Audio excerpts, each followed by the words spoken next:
তাই নাকি? এর দ্বারাতে এটাই বোঝা গেল, যারা জানে না জাননেওয়ালাদের থেকে এদেরকে প্রাধান্য দেয়া হলো।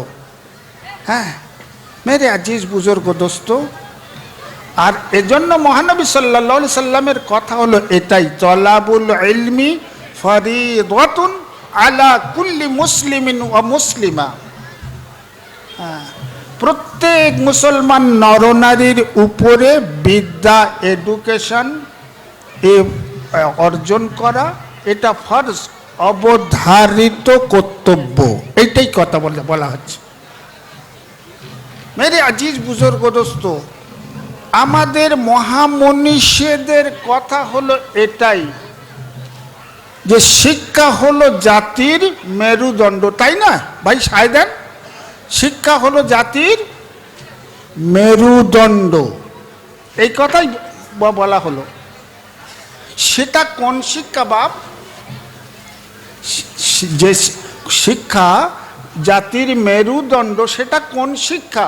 মেরে আজিজ বুজুর্গ দোস্ত, সবিস্তারে বলার সময় নেই, আমি বক্তা নয়, বক্তা আপনাদের কাছে আসবেন, তবে এতটুকু আপনাদের জানানোর জন্য বলে যাই, এতটুকু জানানোর জন্য বলে যাই যে শিক্ষা দ্বারাতে মানুষ ঠকানো হয়, জনগণের মালকে আত্মসাৎ করানোর শিক্ষাকে, এটা কোনো দিন জাতির মেরুদণ্ড হতে পারে না, তাই না? যে শিক্ষা দ্বারাতে মানুষ ঠকানো হয়, যেমন এই আমাদের নামটাম বলে আজকে লাভ কি, আপনারা বললেই বুঝতে পারবেন যে আমি যদি জিতে যাই সবাইকে 15 লাখ টাকা করে প্রত্যেকের অ্যাকাউন্টে ঢুকে যাবে, এই কথা বলা হলো না? আচ্ছা, আর বলল লাখ লাখ করে চাকরি আমি সবাইকে দিয়ে দেবো, দিয়েছে তো? হ্যাঁ বাবা, মানুষ ঠকানো শিক্ষা কোনো দিন জাতির মেরুদণ্ড হতে পারে না, ঠিক না? মেরে আজিজ বুজুর্গ দোস্ত, এ ধরনের যে শিক্ষা দ্বারাতে, এই যেমন বুকাইলি সাহেব, মরিস বুকাইলি সাহেব বলে যাচ্ছেন যে বাঁদর থেকে মানুষ হয়েছে, বাঁদর থেকে মানুষ হয়েছে, এই কথা বলে উনি, বলে ও নিজে ইহুদি বাচ্চা, আর আচ্ছা ও নিজে ইহুদিদের বাচ্চা, সেই জন্য আর ইহুদিদের সম্পর্কে আল্লাহর কুরআন অভিশাপ করে গেছে। আর আমরা দৈনন্দিন 5 ওয়াক্ত নামাজেতে দৈনন্দিন 32 রাকাত, 20 রাকাত ফরজ বেতের সহ আর 12 রাকাত সুন্নাতে মুআক্কাদা, এই 32 রাকাত নামাজে এ কথাই বলে যায় যে গায়রিল মাগযুবি আলাইহিম ওয়ালাদ-দাল্লিন, যে আল্লাহ তুমি যাদের প্রতি রেগে গেছো, যাদের প্রতি তোমার অভিশাপ হয়েছে, এই রকম লোকেদের রাস্তায় আমাদেরকে পরিচালন করিও না। এই কথা আমরা বলি নামাজে, প্রত্যেকে বলি না? মেরে আজিজ বুজুর্গ দোস্ত, এই 2 আয়াতে পক্ষান্তরে আমরা ইহুদি এবং নাসারা, ইহুদি খ্রিস্টানদের থেকে বাঁচবার জন্য দোয়া করে আসি। ও বেটা নিজে ইহুদি, ওই বুকাইলি সাহেব, হ্যাঁ, তাই ও বলে গেল যে মানুষ বাঁদর থেকে তৈরি হয়েছে। হ্যাঁ, কি তাই কি হাবাব? তাই বলে মনে হয়? হ্যাঁ, খুলিকা মিন মাইন দাফিক ইয়াখরুজু মিন বাইনিস সুলবি ওয়াত তারাইব, আল্লাহর কুরআন এই কথা বলছে। হ্যাঁ, একটা আবেগজনিত পানি, যেটা ইয়াখরুজু মিন বাইনিস সুলবি ওয়াত তারাইব, যেটা পুরুষের মেরুদণ্ডের হাড্ডি থেকে আর মায়ের মেয়ে ছেলেদের উবরি হুই থান অর্থাৎ বক্ষ যুগল থেকে নির্গত হয়। এই পানি দ্বারাতে মানুষের সৃষ্টি। হ্যাঁ, বাপ, আমাদের আদি পিতা কে বাপ? আমাদের আসল আদি পিতার নাম কি তাহলে? হজরতে আদম আলাইহিস সালাতু ওয়াস সালাম, তারই সন্তান নাদি আমরা সবাই, এমন। হ্যাঁ, তাকে কোথায় রাখা হয়েছিল বাপ? তৈরি করার পর কোথায় রাখা হয়েছিল জানেন তো? হ্যাঁ, ওয়াকুলনা ইয়া আদামুসকুন আনতা ওয়া যাওজুকাল জান্নাহ। আল্লাহ বলছেন এই কথা যে ও আদম, তুমি এবং তোমার সহধর্মিনী, তোমার স্ত্রী, জীবন সঙ্গিনী, তোমরা এই বেহেশতেতে অবস্থান করো। তাহলে আমাদের বাপের বাড়ি কোথায় বাপ? আমাদের বাপের বাড়িটা কোথায় বলেন? আরো জোর করে বলেন। আমাদের বাপের বাড়ির ঠিকানা তাহলে কোথায়? বেহেশতে। তাকে পরীক্ষা নিরীক্ষা করা হলো, তাকে পরীক্ষা নিরীক্ষা করা হলো। পরীক্ষা নিরীক্ষা করার পর আল্লাহ কি বলছেন যে ফাসাজাদুল আদম, ফেরেশতাদেরকে, সমস্ত ফেরেশতা মণ্ডলীদেরকে হুকুম করছে আদমকে সেজদা করো। সমস্ত ফেরেশতা মণ্ডলীদেরকে সেজদা করছে। বাপ, এটা হযরত আদম আলাইহিস সালামের সম্মান না অসম্মান? কোনটা হলো বাপ? সম্মানের ব্যাপার হলো, তাই না? হ্যাঁ, আমরা সম্মানীয় বাপের ছেলে গো। হ্যাঁ, আমরা সম্মানীয় বাপের ছেলে, আর আমাদের আদি বাড়ি হলো বেহেশত। আমাদের আদি বাড়ি বেহেশত। আল্লাহ এই কথা বলে দিচ্ছেন। মেরে আজিজ বুজুর্গ দোস্ত, কথা লম্বা করতে চাচ্ছি না। হ্যাঁ, এর দ্বারা আমাদের বুঝে নেওয়া দরকার যে আমাদের বাপের সম্মান কত, কত সম্মান তাকে আল্লাহ নিজে দিয়েছেন, যে সমস্ত ফেরেশতা কুলকে বলছেন যে সেজদা করো, সেজদা করো আদমকে। বাপের সম্মানটা কতটুকু বড়। হ্যাঁ, আর যারা বলে যে বাঁদর থেকে মানুষ হয়েছে, ওরা সব বাঁদর বাচ্চা, কি বলেন? হ্যাঁ হ্যাঁ, যে শিক্ষা দ্বারাতে, হ্যাঁ না কথা লম্বা করবো না আমি, আচ্ছা মুফতি সাহেবের জন্য হচ্ছে। আচ্ছা, যে শিক্ষা দ্বারাতে, শুধু কথা বলতে বললে বাপু বলে ওই জন্যই।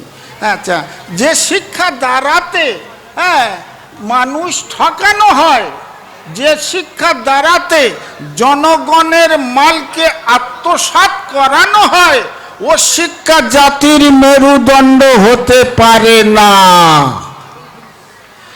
জাতির মেরুদণ্ড হবে ওই শিক্ষা, যে শিক্ষা জনাবে নবী মুহাম্মদুর রাসূল সাল্লাল্লাহু আলাইহি সাল্লাম জগতের মাঝখানে এনেছিলেন।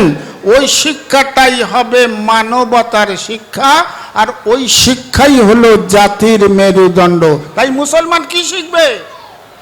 নামাজ শিখবে, মুসলমান ওযু শিখবে, মুসলমান পাক নাপাক শিখবে, মুসলমান জায়েজ নাজায়েজ শিখবে, মুসলমান হালাল হারাম শিখবে।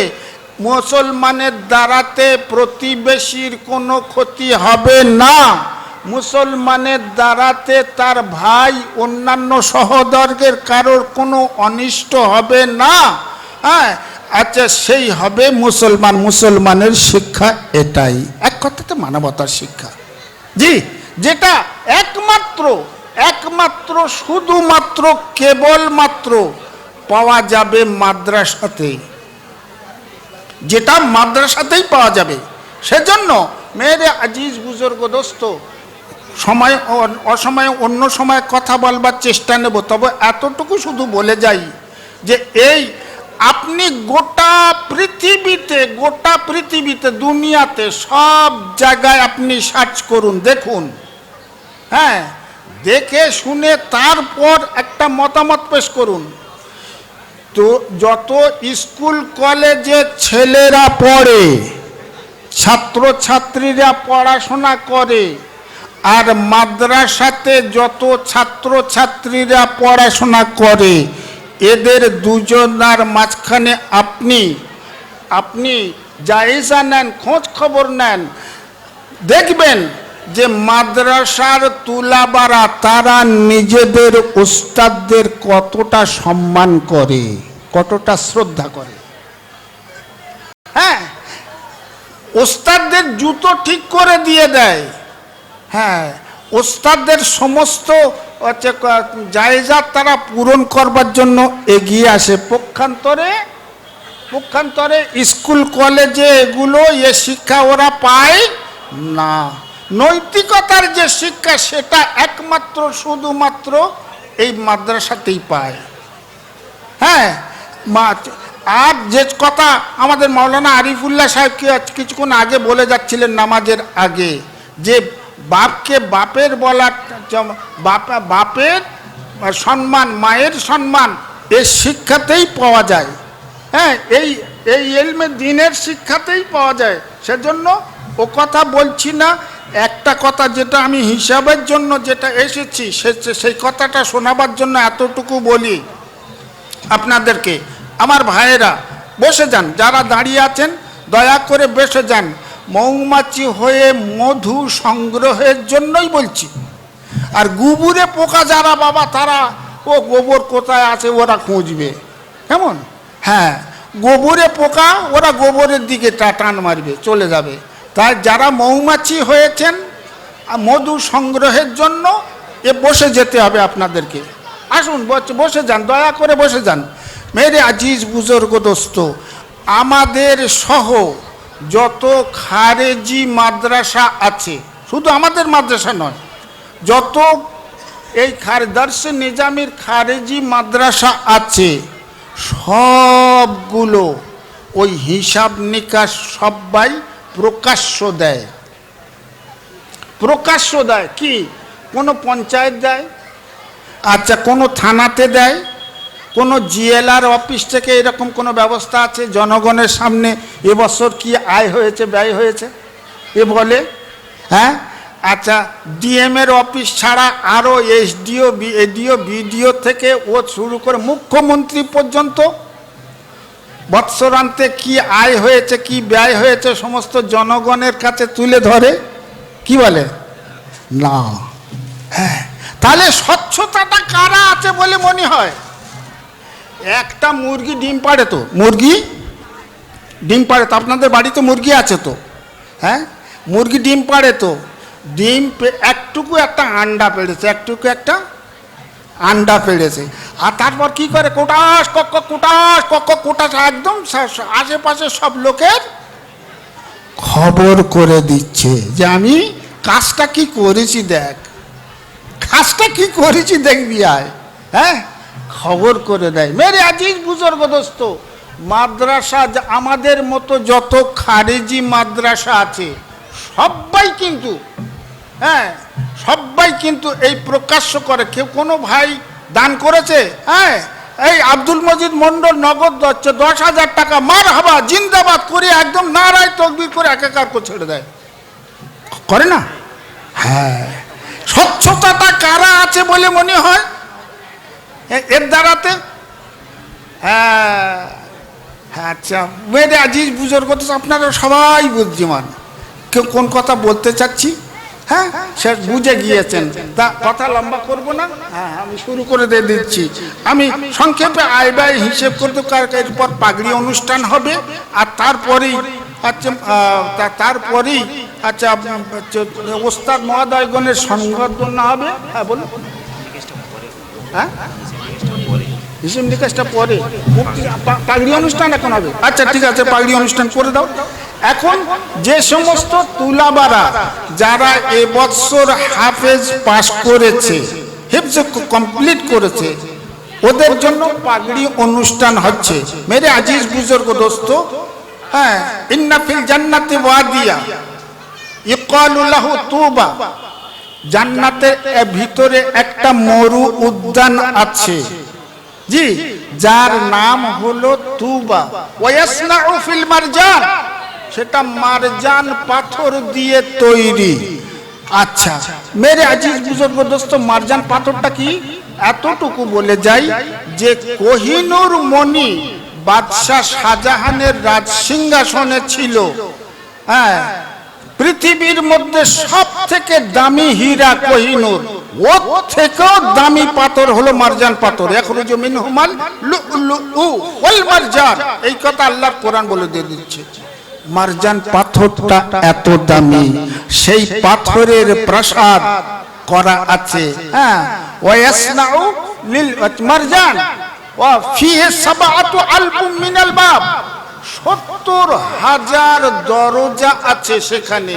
ওয়া ফি কুল্লি বাব সাবআতু আলফুম মিনাল মালাইকা, আর প্রত্যেক দরজাতে ৭০,০০০ করে ফেরেশতা গার্ড অফ অনার দেবার জন্য হাফেজে কেরামদের তৈরি হবে। আল্লাহু আকবার। হ্যাঁ, ওই ওটা এইগুলো সব হাফেজে কোরআনদের জন্য আল্লাহ তৈরি করেছেন। আর ওদের ৬৬৬৬ তলা ঘর দেবে আল্লাহ বেহেশতেতে।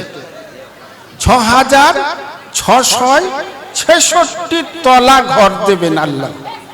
মেরে আজিজ বুজুর্গ দোস্ত, হ্যাঁ, এ দুনিয়া তলা নয়, এ দুনিয়ার তলা নয়। দুনিয়ার তলাটা আমরা জানি, দুবাইয়ের বুর্জ খলিফা যে ঘরটি আছে, পৃথিবীর মধ্যে সব থেকে বড় উঁচু ঘর, ১৬১ তলা ঘর, ওই ঘরটা। কিন্তু আল্লাহর ঘরের ঠেলাটা শোনেন, আল্লাহর ঘরের ঠেলাটা হলো এই জমিন থেকে নিয়ে আসমান পর্যন্ত ১ তলা। এবার থেকে কোথায় যাবি তুই? হ্যাঁ, এই রকম ৬৬৬৬ তলা ঘর দেবে। হ্যাঁ, এই হাফেজে কেরামদের দেবেন। আর আপনাকে ১০০ তলা ঘর দেবেন, আপনাদেরকে, আমাদেরকে, সাধারণদেরকে ১০০ তলা করে ঘর দেবেন আল্লাহ। হ্যাঁ, যারা জান্নাতি ব্যক্তি হবে। আর এক একটা তলা জমিন থেকে নিয়ে আসমান পর্যন্ত ৫৭,০০০ মাইল দূরে আছে চাঁদ, ও দুনিয়ার মধ্যে, ওই আসমানের নিচে ৯,৩০,০০,০০০ মাইল দূরে আছে সূর্য, ও দুনিয়ার মধ্যে। হ্যাঁ, এই আসমানের নিচে আছে। তাহলে আসমানটা কোথায়?